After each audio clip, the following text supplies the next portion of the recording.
हिंदी के प्रिय पाठकों, मैं हूं डॉक्टर रमेश टंडन और आज आपके लिए लाया हूं फिर से एक व्याख्यान का शीर्षक है हिंदी में कंप्यूटर की सुविधाएं, आंकड़ा संसाधन।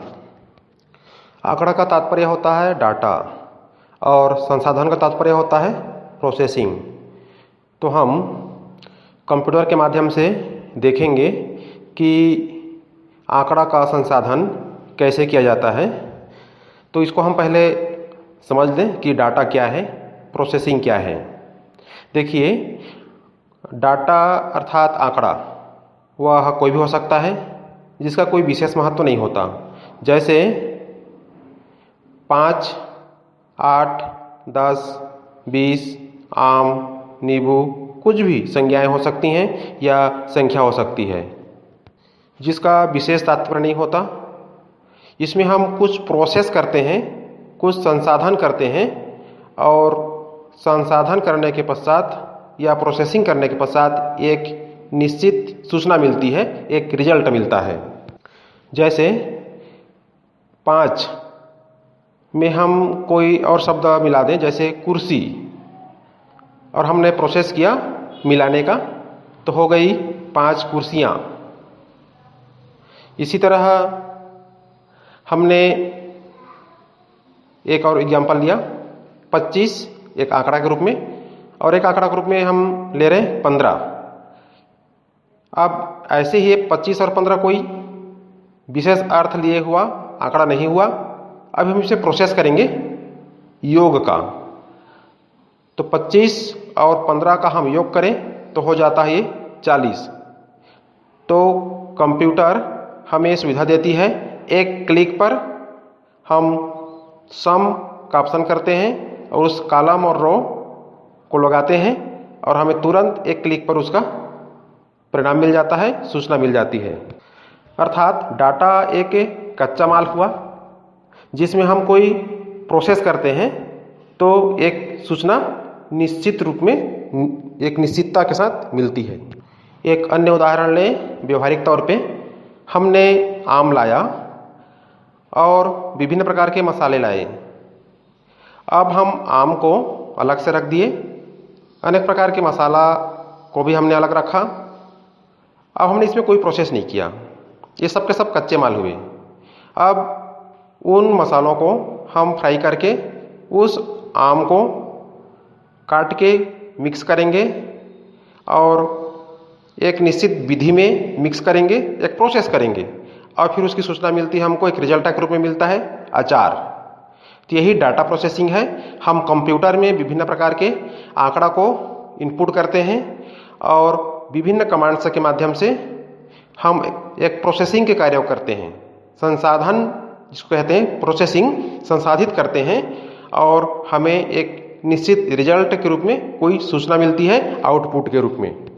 यहाँ हम जान सकते हैं कि कंप्यूटर में डाटा प्रोसेसिंग अर्थात आंकड़ा संसाधन के एक महत्वपूर्ण टूल्स है एक्सेल। एक्सेल के माध्यम से हम विभिन्न डाटा एंट्री करते हैं, इनपुट करते हैं और हम उसका परिणाम सूचना के रूप में प्राप्त करते हैं। देखिए, यहाँ पर हमने कुछ आंकड़े लिए 3, 10, 2, 4 और हमने ऑटो सम बटन को हमने क्लिक किया तो उसके नीचे डिब्बे में उसका योग एक क्लिक पर आ गया। इसी तरह और हमने दूसरे आंकड़े लिए 5, 9। तो हमने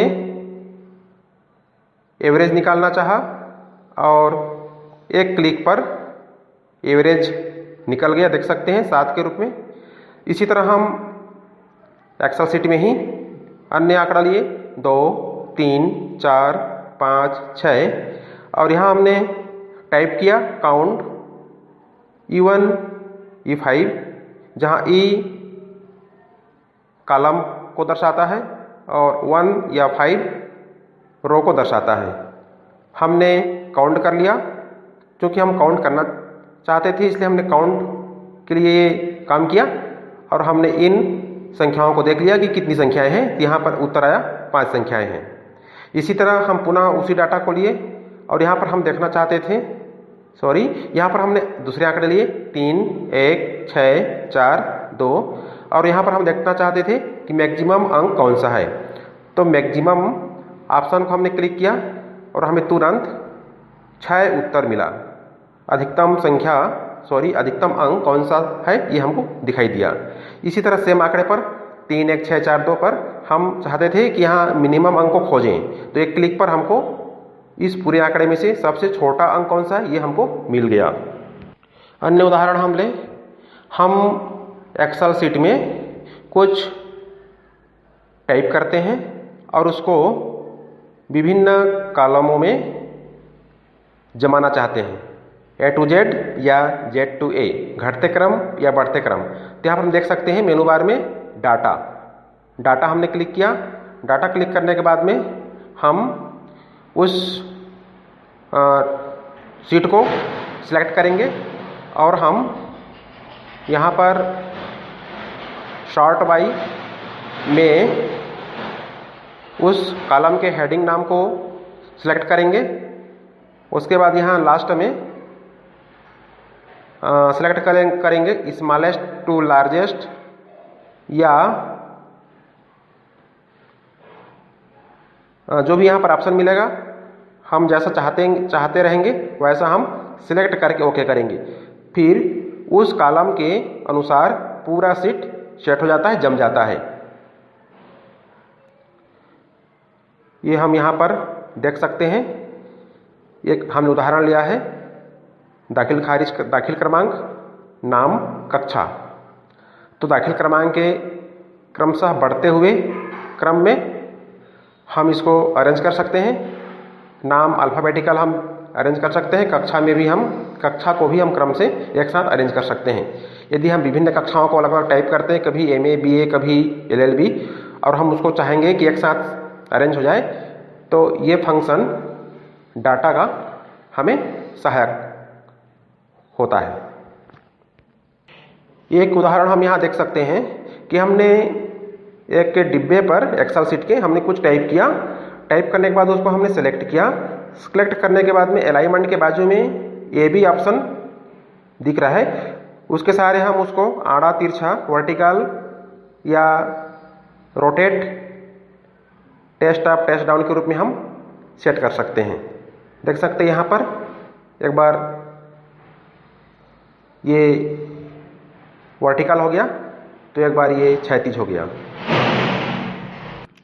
इसी तरह हम एक्सेल शीट में ही यदि हम कोई वाक्य लिखे हैं और उस डिब्बे पे वो नहीं आ पा रहा है, तो हम मर्ज और रेप टेस्ट की सहायता लेकर के उसको हम उसी टेबल पे अरेंज कर सकते हैं। कोई शब्द कभी कभी या कोई वाक्य कभी कभी लंबा होने के कारण वो पूरी तरह से दिखता नहीं है, तो हम उसको मर्ज और रेप टेस्ट से सेट कर सकते हैं, अरेंज कर सकते हैं। आंकड़ा संसाधन में दूसरा एक टूल्स होगा MS वर्ड का, जहां हम कुछ वाक्य टाइप करेंगे और उस टंकित किए हुए शब्दों को यदि हम गिनना चाहें कि कितने शब्द हैं, तो यहाँ से हम कर सकते हैं। हम होम पेज पर जाएंगे और पहले टाइप करेंगे, उसके बाद रिव्यू मेनू बार पर जाएंगे और हम यहाँ वर्ड अकाउंट के एक ऑप्शन मिलेगा, यहाँ देख सकते हैं आप। हम इस पैसेज को सिलेक्ट करेंगे, कंट्रोल A करके ऑल सेलेक्ट करेंगे। उसके बाद वर्ड अकाउंट हम जैसे क्लिक करेंगे हमको ये दिख जाएगा कि इसमें कितने वर्ड हैं, वो सब चीज़ें दिखेंगी। पेज कितने पेज पर हैं, कितने वर्ड्स हैं, कितने अक्षर हैं और कितने पैराग्राफ और कितनी लाइंस, ये आंकड़ा हमको प्राप्त होता है। इस तरह से कंप्यूटर में डाटा प्रोसेसिंग अर्थात आंकड़ा संसाधन एक महत्वपूर्ण कार्य होता है, जिसके सहारे हम विभिन्न प्रकार के डाटा का हम रिजल्ट देखते हैं और कुछ विशेष प्रोसेसिंग करते हुए, प्रविधि करते हुए हम एक निष्कर्ष पर पहुंचते हैं। हिंदी के विद्यार्थियों के लिए भी ये बहुत महत्वपूर्ण है कि आप हिंदी लिख करके उसका प्रोसेस कर सकते हैं। कितने वर्ड्स हैं, लाइन हैं, आड़ी तिरछी हम कैसे लिख सकते हैं, या हिंदी में अंकों का ही प्रयोग होता है तो हम अंकों को डाटा के रूप में इस्तेमाल करके उसके एक निश्चित निष्कर्ष के रूप में पहुंच सकते हैं। धन्यवाद। हिंदी के प्रिय पाठकों, मैं हूं डॉक्टर रमेश टंडन और आज आपके लिए लाया हूं फिर से